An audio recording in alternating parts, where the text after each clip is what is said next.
С 1 июля этого года квота на рабочие места для инвалидов в регионе увеличится. Внесение соответствующих изменений в закон сегодня попросила поддержать на заседании правительства первый заместитель министра труда и социальной защиты Чувашии Лариса Арсентьева. По данным Главного бюро медико-социальной экспертизы, в Чувашии в трудоустройстве нуждаются больше 9 тысяч людей с ограниченными возможностями. Увеличение размера квоты позволит создать более 500 новых рабочих мест для инвалидов.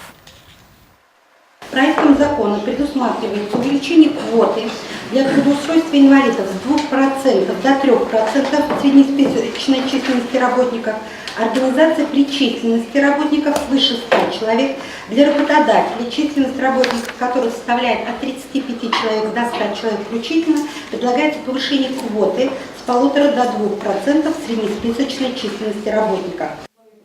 Таким образом, в этом году установлена квота для приема на работу 2502 инвалидов для 1174 организаций. А к 2020 году, отметила Лариса Арсентьева, благодаря квотированию планируется устроить на работу не меньше половины от общего числа инвалидов трудоспособного возраста.